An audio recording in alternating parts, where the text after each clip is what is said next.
GNL 24 channel ਵੇਖਣ ਵਾਲੇ ਸਾਰੇ ਦਰਸ਼ਕਾਂ ਨੂੰ ਮੇਰੇ ਵੱਲੋਂ ਯਾਨੀ ਬਲਵਿੰਦਰ ਸਿੰਘ ਪੱਖੋ ਕੇ ਵੱਲੋਂ ਆਪ ਸਭ ਨੂੰ ਫਤਿਹ ਪ੍ਰਵਾਨ ਹੋਵੇ ਜੀ। ਅੱਜ ਇੱਕ ਵਾਰੀ ਸਾਡੇ ਦਫ਼ਤਰ ਅੰਮ੍ਰਿਤਸਰ ਵਿਖੇ ਧਰਮੀ ਫੌਜੀ ਭਾਈ ਬਲਵਿੰਦਰ ਸਿੰਘ ਜੀ ਪਹੁੰਚੇ ਨੇ ਜੀ। ਭਾਈ ਬਲਵਿੰਦਰ ਸਿੰਘ ਫੌਜੀ ਦੀ ਦਾਸਤਾਨ ਜਿਹੜੀ ਤੁਸੀਂ ਸੁਣੀ ਆ ਆਪ ਸਭ ਨੇ ਕਿ ਕਿਵੇਂ 1984 ਦੇ ਵਿੱਚ ਦਰਬਾਰ ਸਾਹਿਬ ਤੇ ਹੋਏ ਹਮਲੇ ਦੌਰਾਨ ਇਹ ਰਾਮਗੜ੍ਹ ਸੈਂਟਰ ਤੋਂ ਆਪਣੇ ਸਾਥੀਆਂ ਦੇ ਨਾਲ ਉੱਥੋਂ ਭਗੌੜੇ ਹੋ ਗਏ ਸੀ। ਉੱਥੋਂ ਭਗੌੜੇ ਹੋ ਕੇ ਫਿਰ ਇਹਨਾਂ ਨੇ ਬਹੁਤ ਤਸ਼ੱਦਦ ਸਿਆ, ਜੇਲ੍ਹਾਂ ਕੱਟੀਆਂ, ਲਗਭਗ 17 ਸਾਲ ਦੇ ਕਰੀਬ ਇਹਨਾਂ ਨੇ ਜੇਲ੍ਹ ਕੱਟੀ ਆ। 14 ਸਾਲ ਦੀ ਨੌਕਰੀ ਕੰਪਲੀਟ ਹੋ ਚੁੱਕੀ ਸੀ, ਲਗਭਗ ਪੈਨਸ਼ਨ ਆਉਣ ਵਾਲੀ ਸੀ। ਪਰ ਜਦੋਂ ਗੁਰੂ ਘਰਾਂ ਦੀ ਗੱਲ ਆ ਜੇ, ਗੁਰਮਰਿਆਦਾ ਦੀ ਗੱਲ ਆ ਜੇ, ਜਦੋਂ ਕੋਈ ਸਾਡੇ ਪਿਓ ਦੀ ਦਾੜੀ ਨੂੰ ਹੱਥ ਪਾ ਲਏ ਤੇ ਫਿਰ ਉਦੋਂ ਪੱਕੀਆਂ ਫਸਲਾਂ ਵੱਲ ਵੀ ਕੋਈ ਨਹੀਂ ਵੇਂਦਾ। ਇੱਕ ਹਿਸਾਬ ਦੇ ਨਾਲ ਭਾਈ ਬਲਵਿੰਦਰ ਸਿੰਘ ਦੀ ਵੀ ਫਸਲ ਪੱਕੀ ਸੀ, ਬਿਲਕੁਲ 1 ਸਾਲ ਦੇ ਬਾਅਦ ਹੀ ਇਹਨਾਂ ਨੇ ਪੈਨਸ਼ਨ ਆ ਜਾਣਾ ਸੀ। ਪਰ ਜਦੋਂ ਗੁਰੂ ਘਰ ਦੀ ਗੱਲ ਆਈ ਤੇ ਫਿਰ ਇਸ ਗੱਲ ਵੱਲ ਨਹੀਂ ਵੇਖਿਆ ਗਿਆ। ਬੱਚਿਆਂ ਦਾ ਭਵਿੱਖ ਵੀ ਦਾਅ 'ਤੇ ਲੱਗ ਗਿਆ, ਖੁਦ ਤਸ਼ੱਦਦ ਮੁਸ਼ਕਲਾਂ ਸਹੀਆਂ।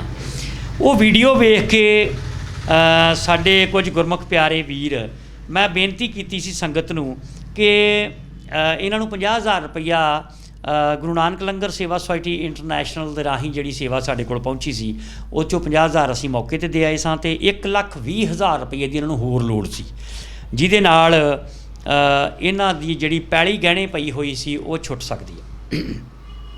ਅਤੇ ਮੈਂ ਬੇਨਤੀ ਕੀਤੀ ਸੀ ਕਿ 10 ਕੁ ਜਣੇ 12,000 ਰੁਪਈਆ ਭੇਜ ਦਿਓ ਅਤੇ ਪੈਲੀ ਖਲਾਸ। ਅਤੇ ਉਹ 12,000 ਰੁਪਈਏ ਦੇ ਸਿਲਸਿਲੇ ਨੂੰ ਮੁੱਖ ਰੱਖਦਿਆਂ ਸਰਦਾਰ ਸਰੂਪ ਸਿੰਘ ਜੀ ਕੈਨੇਡਾ ਤੋਂ, ਵੈਸੇ ਮੈਨੂੰ ਕਈ ਨਾਂ ਲੈਣ ਤੋਂ ਮਨ੍ਹਾ ਵੀ ਕਰ ਦਿੰਦੇ ਨੇ ਗੁਰਮੁਖ ਪਿਆਰੇ ਵੀ ਇਹ ਦਸਵੰਧ ਆਏ ਗੁਰੂ ਰਾਮਦਾਸ ਦਾ ਹੀ ਆ, ਅਤੇ ਸੱਚ ਪਾਤਸ਼ਾਹ ਉਹਨਾਂ 'ਤੇ ਕਿਰਪਾ ਬਣਾਈ ਰੱਖਣ। ਉਹਨਾਂ 12,000 ਰੁਪਈਆ ਕੈਨੇਡਾ ਤੋਂ ਭੇਜਿਆ। ਭੋਲਾ ਵੀਰ ਹੈ ਆਸਟ੍ਰੇਲੀਆ ਤੋਂ, ਇਸ ਵੀਰ ਵੱਲੋਂ ਵੀ 12,000 ਰੁਪਈਆ ਜਿਹੜਾ ਸਾਡੇ ਕੋਲ ਪਹੁੰਚਿਆ। ਬਹੁਤ ਪਿਆਰਾ ਮਿੱਤਰ ਹੈ ਸਾਡਾ ਭੋਲਾ ਵੀਰ, ਔਰ ਉਹਨੇ ਇਹ ਗੱਲ ਕਹੀ ਕਿ ਜਦੋਂ ਕਹਿੰਦਾ ਮੈਂ ਭਾਈ ਬਲਵਿੰਦਰ ਸਿੰਘ ਦੇ ਮੂੰਹੋਂ ਸੁਣਿਆ ਕਿ 14 ਸਾਲ ਨੌਕਰੀ ਹੋ ਚੁੱਕੀ ਸੀ ਅਤੇ ਚੰਦ ਮਹੀਨਿਆਂ ਬਾਅਦ ਹੀ ਇਹਨਾਂ ਨੇ ਪੈਨਸ਼ਨ 'ਤੇ ਜਾਣਾ ਸੀਗਾ, ਅਤੇ ਮਨ ਦੇ ਵਿੱਚ ਕਹਿੰਦਾ ਬੜਾ ਆਇਆ ਵੀ ਬਹੁਤ ਵੱਡਾ ਨੁਕਸਾਨ ਸੀ, ਪਰ ਇਹਨਾਂ ਪਰਵਾਹ ਨਹੀਂ ਕੀਤੀ। ਉਸ ਵਕਤ ਜੋ ਇਹਨੂੰ ਧਰਮ ਦਾ, ਜੋ ਇਹਨਾਂ ਨੂੰ ਗੁਰੂ ਘਰ ਦੇ ਹਿੱਤ ਦੇ ਵਿੱਚ, ਆਪਣੇ ਧਰਮ ਦੇ ਹਿੱਤ ਦੇ ਵਿੱਚ ਜਿਹੜੀ ਗੱਲ ਸਹੀ ਲੱਗੀ, ਇਹਨਾਂ ਨੇ ਉਹ ਫੈਸਲਾ ਲਿਆ, ਔਰ ਉਹਦਾ ਬਹੁਤ ਵੱਡਾ ਨੁਕਸਾਨ ਇਹਨਾਂ ਨੂੰ ਭੁਗਤਣਾ ਪਿਆ। ਬਹੁਤ ਸ਼ੁਕਰਗੁਜ਼ਾਰ ਸਾਡਾ ਭੋਲਾ ਵੀਰ। ਔਰ ਇਹਨਾਂ ਤੋਂ ਇਲਾਵਾ ਹੁਣੇ ਹੀ ਵੀਰ ਮਨਜੀਤ ਸਿੰਘ ਹੁਣਾਂ ਨੇ, ਵੀਰ ਪਰਮਜੀਤ ਸਿੰਘ ਜੀ USA ਤੋਂ, ਇਹਨਾਂ 21,600 ਰੁਪਈਏ ਦੀ ਸੇਵਾ ਜਿਹੜੀ ਹੈ ਉਹ ਭੇਜੀ ਹੈ। ਭਾਈ ਬਲਵਿੰਦਰ ਸਿੰਘ ਹੁਣਾਂ ਦੇ ਨਾਮ 'ਤੇ ਹੀ ਆਈ ਹੈ ਸੇਵਾ ਜੀ। ਅਤੇ ਬਹੁਤ ਹੀ ਸਤਿਕਾਰਯੋਗ ਸਰਦਾਰ ਹਰਜੀਤ ਸਿੰਘ ਕੈਨੇਡਾ ਵਾਲਿਆਂ ਨੇ ਵੀ 50,000 ਰੁਪਈਏ ਦੀ ਸੇਵਾ ਜਿਹੜੀ ਆ ਭੇਜੀ ਹੈ। ਇਹ ਸਾਰੀ ਸੇਵਾ ਮਿਲਾ ਕੇ 95,600 ਰੁਪਈਆ ਬਣਦਾ। ਅਤੇ ਤੁਹਾਨੂੰ ਲੱਗਦਾ ਹੋਏਗਾ ਕਿ ਬਸ ਮਸਲਾ ਹੱਲ ਹੋ ਗਿਆ, ਇਹਦੇ 'ਚ ਕੋਈ ਸ਼ੱਕ ਨਹੀਂ, ਮਸਲਾ ਤਾਂ ਹੱਲ ਹੋ ਹੀ ਗਿਆ ਸੀ। ਪਰ ਅਜੇ ਪਰਮਾਤਮਾ ਇਸ ਪਰਿਵਾਰ ਦੀਆਂ ਅਜੇ ਹੋਰ ਪਰਖਾਂ ਲੈ ਰਿਹਾ, ਅਜੇ ਇਹਨਾਂ ਦੇ ਹੋਰ ਇਮਤਿਹਾਨ ਲੈ ਰਿਹਾ। ਆਓ ਗੱਲ ਕਰਦੇ ਹਾਂ ਭਾਈ ਬਲਵਿੰਦਰ ਸਿੰਘ ਧਰਮੀ ਫੌਜੀ ਨਾਲ। ਭਾਈ ਸਾਹਿਬ ਜੀ, ਵਾਹਿਗੁਰੂ ਜੀ ਕਾ ਖਾਲਸਾ, ਵਾਹਿਗੁਰੂ ਜੀ ਕੀ ਫਤਿਹ। ਭਾਈ ਸਾਹਿਬ ਜੀ, ਸੰਗਤ ਬੜਾ ਸਾਥ ਦੇ ਰਹੀ ਆ। ਇੱਕ ਹੋਕਾ ਦਿੱਤਾ ਸੀਗਾ ਅਸੀਂ ਆਪਣੇ ਚੈਨਲ 'ਤੇ PTN 24 'ਤੇ, ਅਤੇ ਸੰਗਤ ਦੇ ਇਸ ਹੋਕੇ ਬਾਰੇ ਕੀ ਕਹਿਣਾ ਚਾਹੋਗੇ, ਇਸ ਸਹਿਯੋਗ ਜਿਹੜਾ ਤੁਹਾਨੂੰ ਮਿਲ ਰਿਹਾ? ਇਹ ਜਿਹੜਾ ਸਹਿਯੋਗ ਦਿੱਤਾ ਮੇਰੇ ਵੀਰਾਂ ਨੇ, ਇਹਨਾਂ ਦਾ ਬਹੁਤ ਬਹੁਤ ਮੈਂ ਧੰਨਵਾਦੀ ਹਾਂ। ਚਲੋ ਸਾਡੀ ਇਹਨਾਂ ਨੇ ਬਾਂਹ ਫੜੀ ਆ, ਅਤੇ ਅੱਗੇ ਵਾਸਤੇ ਵੀ ਸਾਡਾ ਖਿਆਲ ਰੱਖਣਗੇ। ਅਸੀਂ ਤਾਂ ਗਰੀਬ ਜਿਹੇ ਜੱਟ ਹਾਂ, ਜੋ ਅਸੀਂ ਕਰ ਸਕੇ ਉਹ ਕਰ ਦਿੱਤਾ। ਉਸ ਟਾਈਮ 'ਤੇ ਸਾਨੂੰ ਵੀ ਆਉਂਦੇ ਸੀ ਜਿਹੜੇ CID ਵਾਲੇ ਜਾਂ ਕੁੱਟਣ ਮਾਰਨ ਆਉਂਦੇ ਸੀ ਵੀ ਤੁਸੀਂ ਇਹ ਕੀ ਕੀਤਾ। ਅਸੀਂ ਕਿਹਾ ਵੀ ਅਸੀਂ ਜੋ ਕਰਨਾ ਕਰ ਦਿੱਤਾ, ਤੁਸੀਂ ਜੋ ਕਰਨਾ ਕਰ ਲਓ। ਠੀਕ ਹੈ। ਹੁਣ ਜੇਲ੍ਹ ਵਿੱਚ ਅਸੀਂ ਇਲਾਹਾਬਾਦ 5 ਸਾਲ ਰਹੇ ਹਾਂ, ਸਾਨੂੰ ਕਹਿੰਦੇ ਵੀ ਇਹ ਕੰਮ ਕਰੋ। ਅਸੀਂ ਕਿਹਾ ਅਸੀਂ ਜਿਹੜਾ ਕੰਮ ਕਰਨਾ ਹੀ ਕਰ ਰਹੇ ਹਾਂ, ਅਸੀਂ ਕੋਈ ਕੰਮ ਨਹੀਂ ਕਰਨਾ। ਤੁਹਾਡੀ ਮਸੱਕਤਾਂ ਦੇ ਹੀ ਕਰੋ, ਚੜਕੇ ਚਲਾਓ, ਇਹ ਕਰੋ ਉਹ ਕਰੋ। ਅਸੀਂ ਕਿਹਾ ਅਸੀਂ ਕੁਛ ਨਹੀਂ ਕਰਨਾ, ਅਸੀਂ ਜਿਹੜਾ ਕੰਮ ਹੀ ਕਰਕੇ ਆ ਗਏ ਹਾਂ। ਜੇਲ੍ਹ ਅਸੀਂ ਕੱਟਾਂਗੇ, ਜੇ ਰੋਟੀ ਦੇਣੀ ਦਿਓ, ਨਹੀਂ ਤਾਂ ਸਾਡਾ ਰਾਸ਼ਨ ਆ ਜਾਣਾ। ਅਸੀਂ ਰਾਸ਼ਨ ਬਾਬਾ ਜੀ ਭੇਜਦੇ ਰਹੇ 10 ਸਾਲ ਤੋਂ, ਬਾਬਾ ਠਾਕਰ ਸਿੰਘ ਜੀ, ਫਿਰ ਟੌਰਾ ਸਾਹਿਬ ਵੀ ਭੇਜਦੇ ਰਹੇ ਦਰਬਾਰ ਸਾਹਿਬ ਤੋਂ। ਭਾਈ ਮੋਹਕਮ ਸਿੰਘ, ਭਾਈ ਮਲਕੀਤ ਸਿੰਘ ਸਾਨੂੰ ਰਾਸ਼ਨ ਦੇ ਕੇ ਆਉਂਦੇ ਸੀ ਉੱਥੇ। ਫਿਰ ਉੱਥੇ ਇੱਕ ਬਮਰੌਲੀ ਹਵਾਈ ਅੱਡਾ, ਉੱਥੇ ਵੀ ਸਰਦਾਰ ਕਾਫੀ ਸੀਗੇ, ਉਹਨਾਂ ਨੇ ਧਰਮੀ ਫੌਜੀਆਂ ਦੇ ਨਾਂ ਦੀ ਗੋਲਕੀ ਲਾ ਦਿੱਤੀ। ਜਿਹੜੇ ਪੈਸੇ ਹੁੰਦੇ ਹਫ਼ਤੇ ਬਾਅਦ ਸਾਨੂੰ ਉਹ ਰਾਸ਼ਨ ਦੇ ਜਾਂਦੇ ਸੀ ਉੱਥੇ। ਅੱਛਾ ਭਾਈ ਸਾਹਿਬ, ਲਗਭਗ ਸੇਵਾ ਦਾ ਤੇ ਸਾਨੂੰ ਲੱਗਦਾ ਸੀ ਵੀ ਜਿਵੇਂ ਜ਼ਮੀਨ ਤੁਸੀਂ ਕਿਹਾ 1,70,000 'ਚ ਗਹਿਣੇ ਆ, ਉਹ ਤੇ ਹੁਣ ਇੰਝ ਲੱਗਦਾ ਸੀ ਛੁੱਟ ਜੇਗੀ, ਪਰ ਹੁਣ ਸਾਨੂੰ ਪਤਾ ਲੱਗਾ ਕਿ ਤੁਹਾਡੀ ਬੇਟੇ ਦੀ ਦੁਕਾਨ ਨੂੰ ਅੱਗ ਲੱਗ ਗਈ। ਸਾਡੀ ਵੀਡੀਓ ਪਾਉਣ ਤੋਂ ਬਾਅਦ 'ਚ ਹੀ ਇਹ ਘਟਨਾ ਵਾਪਰੀ ਹੈ। ਹਾਂਜੀ ਹਾਂਜੀ, ਤੇ ਉਹ ਮੇਰਾ ਬੇਟਾ ਅੰਗਹੀਣ ਆ, ਹਾਂਜੀ ਹਰਿੰਦਰ ਸਿੰਘ ਜੀ, ਉਹਦੀ ਦੁਕਾਨ ਹੀ ਟੇਲਰ ਮਟਰ ਦੀ ਪਾ ਕੇ ਦਿੱਤੀ, ਅੱਛਾ ਤੇ ਬਾਬੇ ਹਜ਼ੂਰ ਸਾਹਿਬ ਵਾਲਿਆਂ ਨੇ ਵੀ ਉਹਨੂੰ ਸੇਵਾ ਕੀਤੀ, ਥੋੜ੍ਹੀ ਮਸ਼ੀਨ ਵਧੀਆ ਲੈ ਕੇ ਦਿੱਤੀ ਉਹਨਾਂ ਨੇ, ਠੀਕ ਹੈ। ਚਾਈਨਾ ਵਾਲੀ 20-22 ਹਜ਼ਾਰ ਦੀ ਮਸ਼ੀਨ ਉਹਨਾਂ ਨੇ ਉਸ ਟਾਈਮ ਲੈ ਕੇ ਦਿੱਤੀ ਸੀ, ਅੱਜ ਤੋਂ 5-7 ਸਾਲ ਪਹਿਲਾਂ। ਠੀਕ ਹੈ। ਤੇ ਉਹ ਕਾਫੀ ਚਲਾਉਂਦਾ ਵਿਚਾਰਾ ਰਿਹਾ, ਆਪਣੇ ਕੱਪੜੇ ਸੁੰਦਰ ਰਿਹਾ, 50-60 ਸੂਟ ਵੀ ਸੜ ਗਏ ਲੋਕਾਂ ਦੇ, ਠੀਕ ਹੈ। ਤੇ ਮਸ਼ੀਨ ਵੀ ਸੜ ਕੇ ਸਵਾਹ ਹੋ ਗਈ, ਕੁਝ ਨਹੀਂ ਬਚਿਆ। ਤੇ ਉਹ ਗੁਰੂ ਮਹਾਰਾਜ ਦਾ ਅਜੇ ਇਮਤਿਹਾਨ ਤੁਹਾਡੇ ਮੁੱਕੇ ਨਹੀਂ। ਕਰੋਪੀ ਆ ਗਈ, ਉਹ ਫਿਰ ਸਾਡਾ ਬੜਾ ਨੁਕਸਾਨ ਹੋ ਗਿਆ ਉੱਥੇ। ਚਲੋ ਗੁਰੂ ਮਹਾਰਾਜ ਆਪੇ ਕਿਰਪਾ ਕਰੂਗਾ, ਬਾਬਾ ਰਾਮਦਾਸ, ਤੇ ਕੋਈ ਨਾ ਕੋਈ ਮਸਲਾ ਹੱਲ ਹੋ ਜਾਏਗਾ। ਬਹੁਤ ਵਿਸ਼ਵਾਸ ਇਸੇ ਤਰ੍ਹਾਂ ਹੀ ਬਣਿਆ ਹੀ ਰੱਖਿਓ ਸਤਿਗੁਰੂ 'ਤੇ, ਕੋਈ ਟੈਨਸ਼ਨ ਵਾਲੀ ਗੱਲ ਨਹੀਂ। ਕੋਈ ਗੁਰਮੁਖ ਪਿਆਰਾ ਆਏਗਾ ਜਿਹੜਾ 20-22 ਹਜ਼ਾਰ ਦੀ ਮਸ਼ੀਨ ਵੀ ਲੈ ਦੇਗਾ ਤੁਹਾਡੇ ਪੁੱਤਰ ਨੂੰ, ਕਿਉਂਕਿ ਇੱਕ ਤਾਂ ਤੁਸੀਂ ਦੱਸਿਆ ਕਿ ਉਹ ਸਪੈਸ਼ਲੀ ਏਬਲਡ ਤੁਹਾਡਾ ਪੁੱਤਰ ਆ, ਕਿ ਕੋਈ ਗੱਲ ਨਹੀਂ, ਸਤਿਗੁਰੂ ਕਿਰਪਾ ਕਰਨਗੇ, ਉਹਦਾ ਵੀ ਕੋਈ ਨਾ ਕੋਈ ਮਸਲਾ ਹੱਲ ਕਰਨ ਦੀ ਕੋਸ਼ਿਸ਼ ਕਰਾਂਗੇ। ਅਜੇ ਸੰਗਤ ਸਾਥ ਦੇ ਰਹੀ ਆ, ਤੇ ਬਹੁਤ ਅਸੀਂ ਸ਼ੁਕਰਗੁਜ਼ਾਰ ਹਾਂ, ਸੰਗਤ ਦੇ ਧੰਨਵਾਦੀ ਹਾਂ। ਤੇ ਚਲੋ ਕਿਤੇ ਨਾ ਕਿਤੇ ਸਾਥ ਮਿਲਦਾ ਰਿਹਾ ਤੁਹਾਨੂੰ ਪਹਿਲਾਂ ਵੀ, ਤੇ ਹੁਣ ਜਿਹੜਾ ਮਿਲ ਰਿਹਾ ਸਾਥ ਤੁਹਾਨੂੰ ਕਿੰਨਾ ਕੁ ਚਿਰ ਹੋ ਗਿਆ ਸੀ ਵੀ ਹੁਣ ਕਦੀ ਕਿਸੇ ਨੂੰ ਜਿਸ ਤਰ੍ਹਾਂ ਚੇਤਾ ਹੀ ਭੁੱਲ ਗਿਆ ਸੀ ਵੀ ਬਲਵੰਦਰ ਸਿੰਘ ਫੌਜੀ ਨੇ ਏਡੀ ਵੱਡੀ ਕੁਰਬਾਨੀ ਕੀਤੀ ਹੈ? ਤਕਰੀਬਨ 25-30 ਸਾਲ ਹੋ ਗਏ, ਕੋਈ ਨਹੀਂ ਸਾਡੀ ਗੱਲਬਾਤ ਕਿਸੇ ਨੇ ਸੁਣੀ। ਉਸ ਟਾਈਮ ਜਦੋਂ ਦਰਬਾਰ ਸਾਹਿਬ ਕਿਤੇ ਛੁੱਟੀ ਆਉਂਦੇ ਸੀ ਜੇਲ੍ਹ ਵਿੱਚੋਂ, ਤੇ ਟੋਰਾ ਸਾਹਿਬ ਕਹਿ ਦਿੰਦੇ ਸੀ 10-20 ਹਜ਼ਾਰ ਰੁਪਇਆ ਦਿਓ ਫੌਜੀ ਨੂੰ, ਸਕੱਤਰ ਸਾਹਿਬ ਨੂੰ ਕਹਿ ਦਿੰਦੇ ਸੀ, ਠੀਕ ਹੈ, ਤੇ ਉਹ ਦੇ ਦਿੰਦੇ ਸੀ। ਠੀਕ ਹੈ। ਤੇ ਬਾਬਾ ਠਾਕਰ ਸਿੰਘ ਤਾਂ ਬਹੁਤ ਮਦਦ ਕਰਦੇ ਸੀ, ਰਾਸ਼ਨ ਤੱਕ ਘਰੇ ਦੇ ਕੇ ਆਉਂਦੇ ਹੁੰਦੇ ਸੀਗੇ। ਹਾਂ, ਉਹਨਾਂ ਦੇ ਘਰ ਵੀ ਬਣਾ ਕੇ ਦਿੱਤਾ ਨਾ? ਘਰ ਵੀ ਸਾਨੂੰ ਬਣਵਾ ਕੇ ਦਿੱਤਾ ਵਾ ਜੀ। ਭਾਈ ਸਾਹਿਬ ਵੇਖ ਕੇ ਆਏ, ਸਾਡਾ ਘਰ ਵਧੀਆ ਬਣਾ ਕੇ ਦਿੱਤਾ ਉਹਨਾਂ ਨੇ, ਜੀ। ਕਾਫੀ ਖਰਚ ਹੋ ਗਏ, ਉਹਨਾਂ ਨੇ ਆਪਣੇ ਕੋਲੋਂ ਲਾਇਆ ਸਾਰਾ ਪੈਸਾ। ਮੈਂ ਤਾਂ ਜੇਲ੍ਹ ਵਿੱਚ ਹੀ 88 ਜਦੋਂ ਹੜ੍ਹ ਆਇਆ, ਸਾਡੇ ਕਮਰੇ 2 ਸੀਗੇ, ਦੋਵੇਂ ਰੁੜ ਗਏ ਸੀਗੇ। ਅੱਛਾ। ਤੇ ਉਸ ਟਾਈਮ ਦੇ ਉੱਤੇ ਫਿਰ ਉਹਨਾਂ ਨੇ, ਬਾਬਾ ਜੀ ਨੇ ਕਿਹਾ ਵੀ ਇਹਨਾਂ ਦੇ ਕਮਰੇ ਵਧੀਆ ਬਣਾ ਕੇ ਦਿਓ, ਉਹਨਾਂ ਨੇ ਬਣਾ ਕੇ ਦਿੱਤੇ ਸਾਨੂੰ। ਠੀਕ ਠੀਕ ਠੀਕ। 99 ਦੇ ਵਿੱਚ ਕਮਰੇ ਤਿਆਰ ਕਰਕੇ ਸਾਨੂੰ ਦੇ ਦਿੱਤੇ। ਤੁਹਾਡੇ ਹੋਰ ਵੀ ਬੜੇ ਸੰਗੀ ਸਾਥੀ ਨੇ, ਸਾਰਿਆਂ ਦਾ ਪਤਾ ਜੇ, ਜਾਂ ਅੱਜ ਇੱਥੇ ਸ਼ਾਇਦ ਉਹ ਸੁਣਦੇ ਹੋਣ ਗੱਲ, ਉਹਨਾਂ ਨੂੰ ਵੀ ਕਰੋ ਬੇਨਤੀ ਵੀ ਸਾਡੇ ਨਾਲ ਸੰਪਰਕ ਕਰਨ ਤੇ ਅਸੀਂ ਉਹਨਾਂ ਤੱਕ ਵੀ ਪਹੁੰਚੀਏ। ਇਹ ਜਿਹੜੇ ਨਾ ਜ਼ਿਆਦਾ 25,000 ਦੇ ਵਿੱਚੋਂ ਇਹਨਾਂ ਨੇ 25,000 ਸਿੱਖ ਫੌਜੀਆਂ ਨੇ ਉਸ ਟਾਈਮ ਦੇ ਉੱਤੇ ਬੈਰਕਾਂ ਛੱਡੀਆਂ ਸੀਗੀਆਂ, ਅੱਛਾ। ਤੇ ਉਹਨਾਂ ਦੇ ਵਿੱਚੋਂ ਇਹਨਾਂ ਨੂੰ ਜ਼ਿਆਦਾ ਮਿਕਸ ਕਰ ਦਿੱਤੇ, ਵੀ ਅੱਛਾ। ਹੋਰ ਯੂਨਿਟਾਂ ਨੂੰ ਭੇਜ ਦਿੱਤੇ, ਜ਼ਿਆਦਾ ਸਜ਼ਾ, ਜਿਹੜੇ ਸੀਨੀਅਰ ਬੰਦੇ ਉਹਨਾਂ ਨੂੰ ਜ਼ਿਆਦਾ ਸਜ਼ਾ ਦੇ ਦਿੱਤੀ। ਠੀਕ ਹੈ। ਇਸ ਕੋਲ ਸਾਡੇ ਕੋਲ ਬ੍ਰਿਗੇਡੀਅਰ ਮਰ ਗਿਆ ਆਰਸੀ ਪੂਰੀ, ਸਾਨੂੰ ਇਸ ਕਰਕੇ ਜੀਵਨ ਕਾਰਾਵਾਸ ਸਜ਼ਾ ਦੇ ਦਿੱਤੀ। ਹੋਰ ਕਾਫੀ ਬੰਦੇ ਸੀਗੇ ਜਿਹੜੇ ਹੁਣ ਹੈਗੇ ਨੇ, ਸਿਰਫ 314 ਕੁ ਬੰਦੇ ਆ ਅੱਛਾ। ਜਿਨ੍ਹਾਂ ਨੂੰ ਵੀ ਮਦਦ ਦੀ ਲੋੜ ਹੈਗੀ ਆ। ਠੀਕ ਠੀਕ ਹੈ। ਤੇ ਉਹਨਾਂ ਦੀ ਲਿਸਟ ਜਿਹੜੀ ਆ ਉਹ ਆਪਣਾ ਹੈਗਾ ਆ ਧਰਮੀ ਫੌਜੀ ਆਪਣਾ ਬਲਦੇਵ ਸਿੰਘ, ਜੀ। ਉਹਦੇ ਕੋਲ ਪਈ ਆ, 314 ਬੰਦੇ ਆ।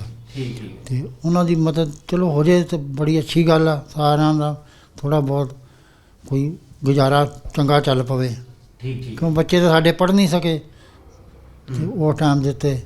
ਨਹੀਂ ਕੋਈ ਨਹੀਂ ਜੀ, ਉਹਨਾਂ ਦੇ ਕੋਈ ਕਾਰੋਬਾਰ ਦੇ ਲਈ ਭਾਈ ਬਲਦੇਵ ਸਿੰਘ ਹੋਣਾ ਨੂੰ ਵੀ ਬੇਨਤੀ ਕਰਾਂਗੇ, ਧਰਮੀ ਫੌਜੀ ਨੇ ਜਿਹੜੇ ਜਿਨ੍ਹਾਂ ਕੋਲ ਸਾਰੀ ਲਿਸਟ ਹੈ, ਜੇ ਕਿਤੇ ਉਹ ਉਹਨਾਂ ਤੱਕ ਇਹ ਵੀਡੀਓ ਪਹੁੰਚਦੀ ਹੈ ਤੇ ਉਹ ਸਾਡੇ ਨੰਬਰ 98 140 99 737 ਤੇ ਸਾਨੂੰ ਕੰਟੈਕਟ ਕਰਨ, ਤੇ ਅਸੀਂ ਉਹਨਾਂ ਕੋਲ ਲਿਸਟ ਲੈ ਕੇ ਤੇ ਕੋਸ਼ਿਸ਼ ਕਰਾਂਗੇ ਯਥਾ ਸੰਭਵ ਸਮੇਂ ਮੁਤਾਬਕ ਇਹਨਾਂ ਸਾਰੇ ਧਰਮੀ ਫੌਜੀਆਂ ਤੱਕ ਪਹੁੰਚਣ ਦੀ ਕੋਸ਼ਿਸ਼ ਕਰਾਂਗੇ ਵੀ ਅੱਜ ਦੀ ਡੇਟ ਦੇ ਵਿੱਚ ਇਹ ਕਿਵੇਂ ਜ਼ਿੰਦਗੀ ਜੀ ਰਹੇ ਆ, ਕੀ ਹਾਲਾਤ ਨੇ, ਕੀ ਇਹਨਾਂ ਦੀਆਂ ਮੁਸ਼ਕਲਾਂ ਨੇ, ਕੀ ਲੋੜਾਂ ਨੇ, ਉਹ ਸਾਰੀਆਂ ਸੰਗਤ ਨਾਲ ਸਾਂਝੀਆਂ ਕਰਾਂਗੇ। ਕਰਨ ਵਾਲੇ ਅਕਾਲ ਪੁਰਖ ਆਪ ਨੇ, ਸੰਗਤ ਦੇ ਮਨ ਵਿੱਚ ਵਸ ਕੇ ਉਹ ਸਾਰਾ ਕੁਝ ਆਪ ਕਰਾ ਲੈਂਦੇ। ਤਮਾਮ ਗੁਰਮੁਖਾਂ ਪਿਆਰਿਆਂ ਦਾ, ਸਾਰੀ ਸਾਧ ਸੰਗਤ ਦਾ ਕੋਟਾਨ ਕੋਟ ਧੰਨਵਾਦ ਆ। ਭਾਈ ਸਾਹਿਬ ਦਾ ਨੰਬਰ ਹੈ ਜੀ 81 949 23 404। ਇਸ ਨੰਬਰ ਦੇ ਉੱਤੇ ਡਾਇਰੈਕਟ ਤੁਸੀਂ ਫੋਨ ਕਰਕੇ ਤੇ ਇਹਨਾਂ ਦੀ ਯਥਾ ਸੰਭਵ ਸਹਾਇਤਾ ਕਰਨ ਦੀ ਕੋਸ਼ਿਸ਼ ਕਰਿਓ। ਵੱਡੀ ਕੁਰਬਾਨੀ ਕੀਤੀ ਹੈ ਦਰਬਾਰ ਸਾਹਿਬ ਤੇ ਹਮਲੇ ਤੋਂ ਬਾਅਦ, ਬਾਗੀ ਹੋ ਕੇ ਇੱਕ ਬ੍ਰਿਗੇਡੀਅਰ ਜਿਹੜਾ ਕਿ ਬਹੁਤ ਅਪਸ਼ਬਦ ਬੋਲਦਾ ਸੀਗਾ ਸੰਤਾਂ ਦੇ ਖਿਲਾਫ, ਤੇ ਉਸ ਵਕਤ ਬਲੂ ਸਟਾਰ ਆਪਰੇਸ਼ਨ ਨੂੰ ਉਹ ਜਾਇਜ਼ ਦੱਸਦਾ ਸੀਗਾ, ਤੇ ਇਹਨਾਂ ਨਾ ਬਰਦਾਸ਼ਤ ਕਰਦਿਆਂ ਹੋਇਆਂ ਉਹਨੂੰ ਉੱਥੇ ਹੀ ਸੋਧ ਦਿੱਤਾ। ਉਹਦੇ ਸਜ਼ਾ ਵਜੋਂ ਫਿਰ ਇਹਨਾਂ ਨੇ 17 ਸਾਲ ਦੇ ਕਰੀਬ ਜੇਲ੍ਹ ਕੱਟੀ ਆ, ਤਸ਼ੱਦਦ ਸਹੇ ਆ, ਬੜਾ ਨੁਕਸਾਨ ਕਰਾਇਆ, ਪਰਿਵਾਰਾਂ 'ਚ ਬੱਚੇ ਪੜ੍ਹ ਨਹੀਂ ਸਕੇ, ਬੜੀਆਂ ਮੁਸ਼ਕਲਾਂ ਦਾ ਸਾਹਮਣਾ ਕੀਤਾ। ਇਹਨਾਂ ਦੀ ਸਿੰਘਣੀ ਜਿਹੜੀ ਆ ਉਹਨੂੰ ਵੀ ਪੁਲਿਸ ਨੇ ਚੁੱਕ ਕੇ ਬੇਤਹਾਸ਼ਾ ਤਸ਼ੱਦਦ ਕੀਤਾ। ਉਹ ਵੀ ਵੀਡੀਓ ਜਿਹੜੀ ਆ ਤੁਸੀਂ ਵੇਖ ਰਹੇ ਹੋ YouTube ਦੇ ਉੱਤੇ, ਜ਼ਰੂਰ ਵੇਖਿਓ। ਬਹੁਤ ਮਿਹਰਬਾਨੀ ਜੀ। ਵਾਹਿਗੁਰੂ ਜੀ ਕਾ ਖਾਲਸਾ, ਵਾਹਿਗੁਰੂ ਜੀ ਕੀ ਫਤਿਹ। ਇਸ ਵਕਤ ਨੇ ਜੀ ਸਾਡੇ ਨਾਲ ਭੈਣ ਜੀ ਬਲਬੀਰ ਕੌਰ, ਜਿਹੜੇ ਕਿ ਧਰਮੀ ਫੌਜੀ ਭਾਈ ਬਲਵੰਦਰ ਸਿੰਘ ਜੀ ਦੀ ਸਿੰਘਣੀ ਹੈ, ਜਿਨ੍ਹਾਂ ਨੇ ਖੁਦ ਵੀ ਬਹੁਤ ਤਸ਼ੱਦਦ ਸਹਿਆ, ਬਹੁਤ ਵੱਡਾ ਇਹਨਾਂ ਨੇ ਤਸ਼ੱਦਦ ਸਹਿਆ। ਔਰ ਉੱਥੇ ਆਪਣੀਆਂ ਅੱਖਾਂ ਦੇ ਸਾਹਮਣੇ ਕਈ ਨੌਜਵਾਨਾਂ ਨੂੰ ਉਸ ਵਕਤ ਮਾਲ ਮੰਡੀ ਦੇ ਇੰਚਾਰਜ ਗੁਰਮੇਲ ਬਾਈ ਨੂੰ ਸ਼ਹੀਦ ਕਰਦਿਆਂ ਇਹਨਾਂ ਨੇ ਆਪਣੀਆਂ ਅੱਖਾਂ ਦੇ ਨਾਲ ਵੇਖਿਆ। ਇਹਨਾਂ 'ਤੇ ਵੀ ਤਸ਼ੱਦਦ ਬੜਾ ਹੋਇਆ। ਔਰ ਮੈਂ ਵੇਖ ਰਿਹਾ ਭੈਣ ਜੀ, ਸਭ ਤੋਂ ਪਹਿਲਾਂ ਤਾਂ ਵਾਹਿਗੁਰੂ ਜੀ ਕਾ ਖਾਲਸਾ, ਵਾਹਿਗੁਰੂ ਜੀ ਕੀ ਫਤਿਹ ਜੀ। ਭੈਣ ਜੀ, ਮਹੀਨਾ ਵਿਸਾਖੀ ਆ ਗਈ ਆ ਤੇ ਮੈਂ ਵੇਖ ਰਿਹਾ ਤੁਸੀਂ ਅਜੇ ਵੀ ਕੋਟੀ ਪਾਈ ਆ। ਵੀਰ ਜੀ, ਇਹ ਸਾਰੇ ਮਾਲ ਮੰਡੀ ਤੋਂ ਸਾਨੂੰ ਮਿਲਿਆ ਜੀ। ਅੱਛਾ। ਮਾਲ ਮੰਡੀ ਕੁੱਟ ਪਈ ਆ ਬਹੁਤ ਜ਼ਿਆਦਾ। ਇੱਥੇ ਲੱਕੜਾਂ ਦੇ ਕੇ ਥੱਲੇ ਲੱਤਾਂ 'ਚ, ਆ ਬਾਹਾਂ ਪਿੱਛੇ ਬੰਨ੍ਹ ਕੇ, ਕੇਸ ਖੋਲ੍ਹ ਕੇ ਬੰਨ੍ਹ ਕੇ ਪਿੱਛੇ। ਆ ਜਿਹੜੀਆਂ ਹੁਣ ਮੇਰੀਆਂ ਬਾਹਾਂ ਏ, ਜੋੜ ਆ ਮੇਰੇ ਮੋਢਿਆਂ ਦੇ ਜੋੜ ਆ, ਇਹ ਸਾਰਾ ਗਰਮੀਆਂ ਮੈਂ ਤਾਂ ਨਾ ਤਾਂ ਮੈਂ ਕੰਬਲ ਤੋਂ ਬਿਨਾਂ ਸੌਂ ਸਕਦੀ ਹਾਂ, ਤਾਂ ਜੂਨ ਮਹੀਨੇ ਤੱਕ ਮੇਰੀ ਕੋਟੀ ਨਹੀਂ ਲੈਂਦੀ, ਨਾ ਮੇਰੀ ਪਜਾਮੀ ਗਰਮ ਰਹਿੰਦੀ ਥੱਲਿਓ। ਅੱਛਾ, ਇਹ ਤੁਸੀਂ ਮਤਲਬ ਇਹ ਕੋਟੀ ਜਿਹੜੀ ਆ ਮਈ ਜੂਨ ਮਹੀਨੇ ਤੱਕ ਤੁਸੀਂ ਪਾਈ ਰੱਖਦੇ ਹੋ? ਹਾਂਜੀ, ਕਿਉਂ ਜੋੜ ਹੁਣ ਮੇਰੇ ਬਹੁਤ ਦਰਦ ਹੁੰਦੇ ਆ, ਬਹੁਤ ਜ਼ਿਆਦਾ। ਤਾਂ ਵੀਰ ਜੀ, ਨਾ ਤਾਂ ਕੋਈ ਦਵਾਈ ਪਾਉਂਦੀ, ਮੈਂ 1 ਕਿਲੋ ਭਾਰ ਚੁੱਕ ਲਵਾਂ ਤੇ ਮੈਂ ਸਾਰੀ ਰਾਤ ਰੋ ਕੇ ਕੱਟਣੀ ਆ ਜੀ। ਕਿਲੋ ਭਾਰ ਨਹੀਂ ਚੁੱਕਿਆ ਜਾਂਦਾ। ਬੜਾ ਕੁਛ ਹੋਇਆ ਹੈ, ਬੜਾ ਕੁਛ ਇਹਨਾਂ ਅੱਖਾਂ ਨਾਲ ਵੇਖਿਆ ਹੈ। ਮੇਰੇ ਵੀਰ ਐਡੇ 6-6 7-7 ਫੁੱਟ ਜਿਹੜੇ ਉੱਥੇ ਜੇ ਨਹੀਂ ਮੈਨੂੰ ਭੁੱਲਦੇ ਵੀਰ ਜੀ। ਪੱਗਾਂ ਦੇ ਰੰਗ ਨਹੀਂ ਮੈਨੂੰ ਭੁੱਲਦੇ, ਜਿਹੜੇ ਠੁੱਡਾਂ ਉਧਰ ਮਾਰਦੇ। ਇੱਕ ਗਰਮੇਲ ਬਾਈ ਨੂੰ ਫੋਨ ਆਉਂਦਾ ਸੀ, ਫਿਰ ਉਹਨੂੰ ਸੱਦਦੇ ਸੀ, ਕੀ ਕਰਨਾ ਵਾ, ਕੀ ਕਰਾਉਣਾ ਵਾ, ਬਸ ਇੰਨੇ ਲੱਖਾਂ ਹੀ ਸ਼ਹੀਦ ਕੀਤੇ ਮੇਰੇ ਅੱਖਾਂ ਦੇ ਸਾਹਮਣੇ। ਮੈਂ ਸੁਣਦੀ ਰਹੀ। ਕੰਧ ਇੱਕ ਸੀ ਸਾਂਝੀ ਮਾਲ ਮੰਡੀ ਦੀ, ਸਾਰੀ ਆਵਾਜ਼ ਆਉਂਦੀ ਸੀ। ਫਿਰ ਨਾ ਜਦੋਂ ਸਿੰਘ ਸ਼ਹੀਦ ਹੁੰਦੇ ਸੀ, ਰਾਤ ਖੜ੍ਹਦੇ ਸੀ ਗੱਡੀਆਂ 'ਚ ਪਾ ਕੇ, ਇਹ ਪੁੱਛਦੇ ਸੀ ਵੀ ਕਿੱਥੇ ਜਾਣਾ ਵਾ। ਫਿਰ ਅੱਗੋਂ ਆਵਾਜ਼ ਆਉਂਦੀ ਸੀ ਬਿਆਸ, ਕਦੀ ਆਵਾਜ਼ ਆਉਣੀ ਵੀ ਹਰੀਕੇ। ਗੱਡੀਆਂ ਭਰ ਸੁੱਟੇ, ਜਿਨ੍ਹਾਂ ਨੂੰ ਮੈਂ ਅੱਜ ਵੀ ਨਹੀਂ ਭੁੱਲ ਸਕਦੀ ਮੇਰੇ ਵੀਰਾਂ ਨੂੰ। ਅਸੀਂ ਬੜੇ ਔਖੇ ਪੁੱਤ ਪਾਲਦੀਆਂ ਮਾਵਾਂ, ਬੜੇ ਔਖੇ ਪੁੱਤ ਪਾਲਦੀਆਂ ਮਾਵਾਂ, ਪਰ ਨਹੀਂ, ਉਹ ਟਾਈਮ ਮੈਨੂੰ ਨਹੀਂ ਭੁੱਲਦਾ। ਅੱਜ ਕੱਲ੍ਹ ਹੁਣ ਫੁੱਲਾਂ ਦੀ ਬਹਾਰ ਆ, ਮੈਂ ਜਦੋਂ ਵੇਖਦੀ ਬਾਹਰ ਮੇਰੇ ਹੋਲ ਪੈਂਦੇ, ਮੈਂ ਕਿਤੇ ਵੀ ਵੇਖਦੀ ਫੁੱਲ ਖਿੜੇ, ਇੱਦਾਂ ਮੇਰੇ ਵੀਰਾਂ ਦੀਆਂ ਪੱਗਾਂ। ਕਈ ਵਾਰੀ ਵੇਖੋ ਭੈਣ ਜੀ, ਇਹ ਇੱਕ ਇਨਸਾਨੀ ਸੁਭਾਅ ਆ ਵੀ ਖਿੜੇ ਫੁੱਲ ਵੇਖ ਕੇ ਮਨ ਖੁਸ਼ ਹੁੰਦਾ, ਪਰ ਤੁਸੀਂ ਉਦਾਸ ਹੋ ਜਾਂਦੇ। ਮੈਨੂੰ ਦੁੱਖ ਹੁੰਦਾ ਜੀ। ਇਹੋ ਜਿਹੀਆਂ ਪੱਗਾਂ ਵੀਰਾਂ ਦੀਆਂ, ਪੈਰਾਂ ਨਾਲ ਠੁੱਡਾਂ ਨਾਲ ਬੋਰੀਆਂ ਭਰ ਕੇ ਪਤਾ ਨਹੀਂ ਕਿੱਥੇ ਸੰਸਕਾਰ ਕਰਦੇ ਸੀਗੇ, ਕੀ ਕਰਦੇ ਸੀ, ਇਹ ਨਹੀਂ ਪਤਾ। ਮੈਂ ਆਪਣੀ ਅੱਖੀਂ ਦੁੱਖ ਵੇਖਿਆ ਜੇ ਬੱਚਿਆਂ ਦਾ। ਮਾਵਾਂ ਤੇ ਬੱਚਾ 2 ਘੰਟੇ ਲੇਟ ਉੱਠੇ ਤੇ ਵੇਖਦੀਆਂ ਨੇ ਬਾਰ-ਬਾਰ, ਮੇਰਾ ਪੁੱਤ ਉੱਠਿਆ ਨਹੀਂ ਗਾ। ਤੇ ਜਿਨ੍ਹਾਂ ਦੇ ਪੁੱਤ 6-6 ਮਹੀਨੇ ਪਤਾ ਹੀ ਨਹੀਂ ਲੱਗਾ ਕਿਹੜੇ ਦਰਿਆ ਸੁੱਟ ਦਿੱਤੇ ਮਾਰ ਕੇ, ਉਹਨਾਂ ਦਾ ਮਾਵਾਂ ਨੂੰ ਪੁੱਛੋ ਕੀ ਹਾਲ ਆ। ਕਿੰਨੇ ਪੁੱਤ ਤੇ ਸ਼ਹੀਦ ਕੀਤੇ। ਅੱਛਾ ਭੈਣ ਜੀ, ਅਸੀਂ ਥੋੜ੍ਹੇ ਦਿਨ ਪਹਿਲਾਂ ਹੀ ਰਿਕਾਰਡਿੰਗ ਕਰਨ ਗਏ ਸੀਗੇ ਤੇ ਬਾਅਦ 'ਚ ਪਤਾ ਲੱਗਾ ਕਿ ਤੁਹਾਡੇ ਬੇਟੇ ਦੀ ਦੁਕਾਨ ਜਿਹੜੀ ਆ ਉਹਨੂੰ ਅੱਗ ਲੱਗ ਗਈ ਆ, ਤੇ ਉਹਦਾ ਬੜਾ ਦੁੱਖ ਹੋਇਆ ਸਾਨੂੰ। ਵੀਰ ਜੀ, ਉਹ ਵੀ ਮੇਰਾ ਪੁੱਤ ਸਾਰੇ ਤੋਂ ਵੱਡਾ ਜੇ ਬੱਚਾ ਮੇਰਾ ਹੈਂਡੀਕੈਪ ਆ। 4 ਤਰੀਕ ਨੂੰ ਦੁਕਾਨ ਬੰਦ ਕਰਕੇ ਆਇਆ ਐਤਵਾਰ। ਇੱਦਾਂ ਤਾਰਾਂ ਸੀਗੀਆਂ ਜੀ, ਪਤਾ ਨਹੀਂ ਕਿੱਦਾਂ ਸ਼ਾਰਟ ਹੋ ਗਈ। ਸਾਰਾ ਕੁਛ ਲੋਕਾਂ ਦਾ ਸਮਾਨ, ਸੂਟ ਹੀ ਬਹੁਤ ਸੀਗਾ, ਕੱਪੜਾ। ਮਤਲਬ 2 ਲੱਖ ਦਾ ਮੇਰਾ ਨੁਕਸਾਨ ਹੋ ਗਿਆ ਵੀਰ ਜੀ। 2 ਲੱਖ ਦਾ ਨੁਕਸਾਨ ਸਾਡਾ। ਲੀੜਾ, ਕੱਪੜਾ, ਮਸ਼ੀਨਾਂ, ਇਨਵੇਟਰ, ਸਭ ਕੁਝ ਸੜ ਕੇ ਸੁਆਹ ਹੋ ਗਿਆ ਜੀ। ਉਹ ਵੀ ਮੈਂ ਨਹੀਂ, ਮੇਰੇ ਬੱਚੇ ਦੀ ਮਦਦ ਕੀਤੀ ਜਾਵੇ, ਜਿਵੇਂ ਅੱਗੇ ਮੇਰੇ ਵੀਰਾਂ ਨੇ ਕੀਤੀ ਸਾਡੀ ਪੈਲੀ ਛਡਾਉਣ ਬਾਰੇ, ਇੱਦਾਂ ਹੀ ਅੱਗੇ ਕਰਨ ਜਿਹੜਾ ਮੇਰਾ ਬੇਟਾ। ਜ਼ਰੂਰ ਜੀ। ਸਾਧ ਸੰਗਤ ਜਿਹੜੀ ਹੈ, ਗੁਰੂ ਰਾਮਦਾਸ ਜੀ ਆਪ ਕਿਰਪਾ ਕਰਕੇ ਜਿਨ੍ਹਾਂ ਕੋਲੋਂ ਸੇਵਾ ਲੈਣੀ ਆ ਜ਼ਰੂਰ ਲੈਣਗੇ। ਪਰ ਅੱਗੇ ਮੈਂ ਭਾਈ ਸਾਹਿਬ ਨਾਲ ਵੀ ਗੱਲ ਕਰ ਰਿਹਾ ਸਾਂ ਕਿ ਇੰਝ ਲੱਗਦਾ ਜੇ ਤੁਹਾਡੇ ਇਮਤਿਹਾਨ ਮੁੱਕੇ ਨਹੀਂ ਭਈ। ਸਮਝਦੇ ਸੀ ਸ਼ਾਇਦ ਵੀ ਸੰਗਤ ਵੱਲੋਂ ਰਾਹਤ, ਪੈਲੀ ਛੁੱਟ ਜਾਏਗੀ, ਕੁਛ ਹੋਰ ਆਮਦਨ 'ਚ ਵਾਧਾ ਹੋ ਜੂ। ਇੱਕ ਪਾਸਿਓਂ ਤਾਂ ਚਲੋ ਕੁਛ ਜਾਪਿਆ ਆਸਰਾ ਸੰਗਤ ਵੱਲੋਂ ਜੋ ਹੋ ਰਿਹਾ ਸੀ, ਦੂਸਰੇ ਪਾਸੇ ਦੁਕਾਨ ਦਾ ਨੁਕਸਾਨ ਹੋ ਜਾਣਾ ਹੈ। ਇਸ ਸਮੇਂ ਦੇ ਵਿੱਚ ਬੜੀ ਮੰਦਭਾਗੀ ਗੱਲ ਹੋਈ ਹੈ। ਕੋਈ ਨਹੀਂ, ਸਤਿਗੁਰੂ ਕਿਰਪਾ ਕਰਨਗੇ। ਬਾਕੀ ਕੋਈ ਗੱਲ ਨਹੀਂ ਜੀ, ਤੁਸੀਂ ਹੌਸਲਾ ਰੱਖੋ। ਜੋ ਸਮਾਂ ਭੈੜੇ ਸੁਪਨੇ ਵਾਂਗੂ ਲੰਘ ਗਿਆ, ਤੇ ਇਸ ਭੈੜੇ ਸੁਪਨੇ ਜਿਨ੍ਹਾਂ 'ਚੋਂ ਦਿਮਾਗਾਂ 'ਚੋਂ ਨਿਕਲਦੇ ਨਹੀਂ ਹੁੰਦੇ। ਜੋ ਤੁਸੀਂ ਵੇਖਿਆ, ਜੋ ਤੁਸੀਂ ਆਪਣੇ ਤਨ 'ਤੇ ਹੰਢਾਇਆ, ਵਿਸ਼ਵਾਸ ਆ ਨਹੀਂ ਜੀ, ਮੈਂ ਨਹੀਂ ਭੁੱਲ ਸਕਦੀ, ਮੈਂ ਨਹੀਂ ਭੁੱਲ ਸਕਦੀ। ਉਹ ਸੀਨ ਤਾਂ ਮੈਨੂੰ ਭੁੱਲਦੇ ਨਹੀਂ, ਮੇਰੀਆਂ ਅੱਖਾਂ ਗਾੜੀ ਘੁੰਮਦੇ ਆ। ਜਿੱਦਾਂ ਮਰਜ਼ੀ ਮੈਨੂੰ ਕੋਈ ਦੁੱਖ ਤਕਲੀਫ ਆਉਂਦੀ ਆ, ਕੋਈ ਤਾਂ ਕਿਸੇ ਨੂੰ ਖੁਸ਼ੀ ਦਾ ਟਾਈਮ ਆਊਗਾ ਖੁਸ਼ ਹੁੰਦਾ, ਪਰ ਮੈਂ ਖੁਸ਼ ਨਹੀਂ ਹੁੰਦੀ। ਮੈਨੂੰ ਦੁੱਖ ਉਹ ਹੀ ਯਾਦ ਆਉਂਦੇ ਆ ਬਾਰ-ਬਾਰ। ਐਡੇ ਮਾਵਾਂ ਦੇ ਪੁੱਤ ਚਲੇ ਗਏ, ਭੈਣਾਂ ਦੇ ਭਰਾ ਚਲੇ ਗਏ, ਕਿਸੇ ਬੱਚਿਆਂ ਦੇ ਬਾਪ ਸੀਗੇ, ਉਹਨਾਂ ਵੱਲ ਵੇਖੋ ਵੀ ਕੀ ਉਹਨਾਂ ਦੇ ਘਰਾਂ ਦੇ ਹਾਲਾਤ ਹੋਣਗੇ, ਜਿਨ੍ਹਾਂ ਨੂੰ ਅੱਜ ਤੱਕ ਆਪਣੇ ਬੱਚਿਆਂ ਨੂੰ ਪਿਓ ਦਾ ਪਿਆਰ ਹੀ ਨਹੀਂ ਮਿਲਿਆ। ਕਈ ਮਾਵਾਂ ਭੈਣ ਜੀ ਅੱਜ ਤੱਕ ਉਡੀਕਦੀਆਂ ਨੇ ਵੀ ਸ਼ਾਇਦ ਕਿਤੇ ਮੇਰਾ ਪੁੱਤ ਕਿਸੇ ਜੇਲ੍ਹ 'ਚ ਆ ਜਾਂ ਕਿਤੇ ਵਿਦੇਸ਼ ਚਲ ਗਿਆ, ਕਿਤੇ ਆ ਜਾਊਗਾ ਵਾਪਸ।